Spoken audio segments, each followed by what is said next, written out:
Hey guys, today is January 9th of 2023, and today we are going to read The Way We See the Problem is the Problem out of The 7 Habits of Highly Effective People. And if you like the video or you like what I'm doing, please like it and subscribe to the channel.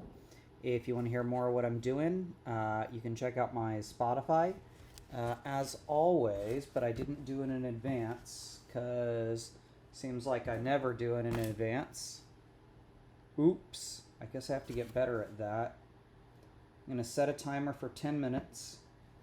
I'm going to read until the timer goes off, and then I will finish what I'm on. And here we go. The way we see the problem is the problem. Oh, I forgot a step. 1, 9, 23.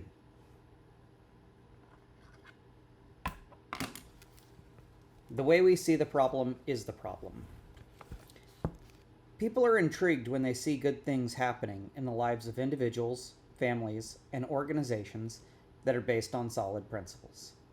They admire such personal strength and maturity, such family unity and teamwork, such adaptive, synergistic organizational culture. And their immediate request is very revealing of their basic paradigm. How did you do it? Teach me the techniques. What they're really saying is, give me some quick fix advice or solution that will relieve the pain in my own situation. They will find people who will meet their wants and teach these things, and for a short time, skills and techniques may appear to work. They may eliminate some of the cosmetic or acute problems through social aspirin and band-aids. But the underlying chronic condition remains, and eventually, new acute symptoms will appear.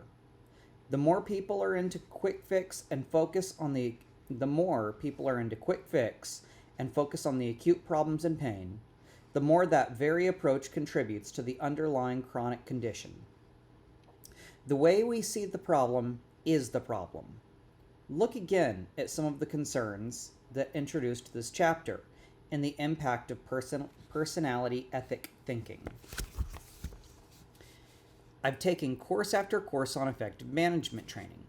I expect a lot out of my employees, and I work hard to be friendly toward them and to treat them right, but I don't feel any loyalty from them. I think if I were homesick for a day, they'd spend most of their time gabbing at the water fountain.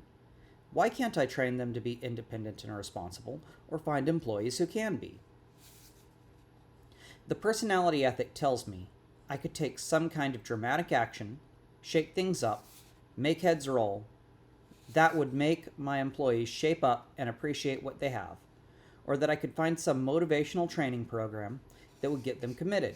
Or even that I could hire new people that would do a better job.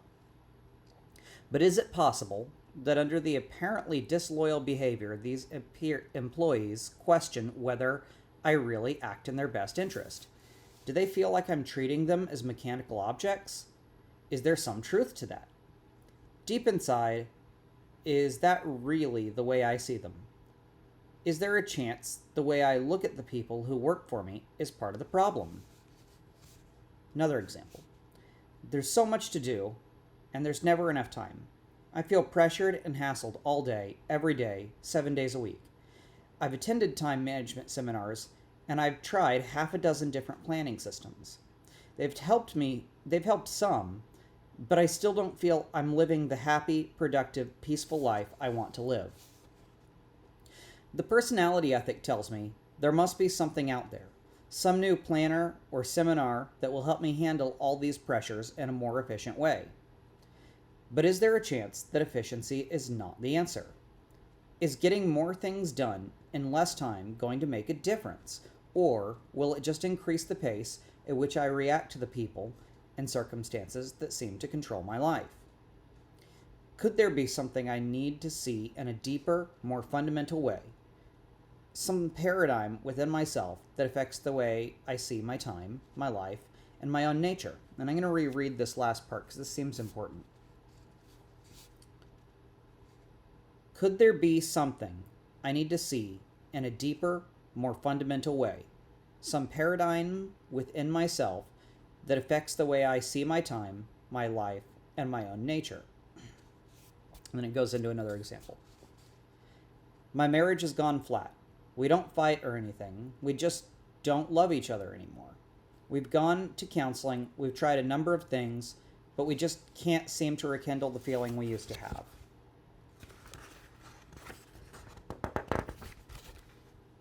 The personality ethic tells me there must be some new book or some seminar where people get all their feelings out that would help my wife understand me better. Or maybe that it's useless and only a new relationship will provide the love I need. But is it possible that my spouse isn't the real problem? Could I be empowering my spouse's weakness and making my life a function of the way I'm treated? Do I have some basic paradigm about my spouse, about my marriage, about what love really is that is feeding the problem? Can you see how fundamentally the paradigms of the personality ethic affect the very way we see our problems, as well as the way we attempt to solve them? Whether people see it or not, many are becoming disillusioned with the empty promises of the personality ethic. As I travel around the country and work with organizations, I find that long-term thinking executives are simply turned off by a psych-up psychology and motivational speakers who have nothing more to share than entertaining stories mingled with platitudes. They want substance. They want process. They want more than aspirin and Band-Aids. They want to solve the chronic underlying problems and focus on the principles that bring long-term results. So we're at the end of a section. We have 4 minutes to go. So let's finish out the chapter. A new level of thinking. Albert Einstein observed, "The significant problems we face cannot be solved at the same level of thinking The significant problems we face cannot be solved at the same level of thinking we were at when we created them." As we look around us and within us and recognize the problems created as we live and interact within the personality ethic, we begin to realize that these are deep, fundamental problems that cannot be solved on the superficial level on which they were created. We need a new level, a deeper level of thinking, a paradigm based on the principles that accurately describe the territory of effective human being and interacting to solve these deep concerns. This new level of thinking is what 7 Habits of Highly Effective People is about. It's a principle-centered, character-centered, inside-out approach to personal and interpersonal effectiveness. Inside out means start first with self. Even more fundamentally, to start with the most inside part of self, with your paradigms, your character, and your motives. It says if you want to have a happy marriage, be the kind of person who generates positive energy and sidesteps negative energy rather than empowering it. If you want to have a more pleasant, cooperative teenager, be a more understanding, empathetic, consistent, loving parent. If you want to have more freedom, more latitude in your job, be a more responsible, a more helpful, a more contributing employee. If you want to be trusted, be trustworthy. If you want the secondary greatness of recognized talent, focus first on primary greatness of character. The inside-out approach says that private victories precede public victories, that making and keeping promises to ourselves precedes making and keeping promises to others. It says it is futile to put personality ahead of character, to try to improve relationships with others before improving ourselves. And so, first of all, the timer I think is about to go off, and I'm going to just stop it since we're reading to the end. But also, this section seems pretty awesome. And so, this section seems important. I'm going to draw a line. I saw this in old textbooks that were marked up. I used to read some old textbooks. And I think that in like the 1950s, they didn't have highlighters, and this is what people were doing. I don't know. This part especially. This part especially is very quotable.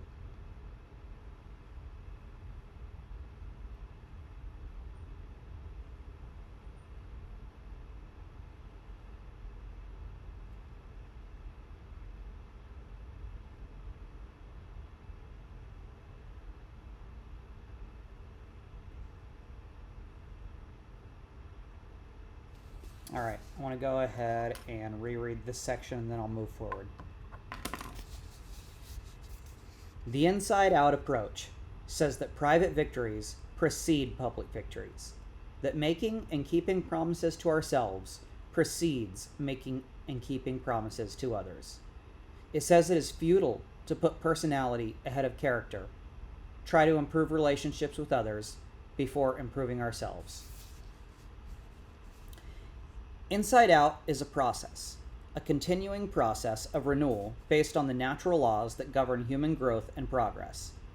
It's an upward spiral of growth that leads to progressively higher forms of responsible independence and effective interdependence. I have had the opportunity to work with many people, wonderful people, talented people, people who deeply want to achieve happiness and success, people who are searching, people who are hurting. I've worked with business executives, college students, church and civic groups, families, and marriage partners. And in all of my experience, I have never seen lasting solutions to problems, lasting happiness and success that came from the outside in. What I have seen result from the outside in paradigm is unhappy people who feel victimized and immobilized, who focus on the weakness of other people and the circumstances they feel are responsible for their own stagnant situation. I've seen unhappy marriages where each spouse wants the other to change, where each is confessing the other's sins, where each is trying to shape up the other. I've seen labor management disputes where people spend tremendous amounts of time and energy trying to create legislation that would force people to act as though the foundation of trust were really there. Members of our family have lived in 3 of the hottest spots on earth: South Africa, Israel, and Ireland. And I believe the source of the continuing problems in each of these places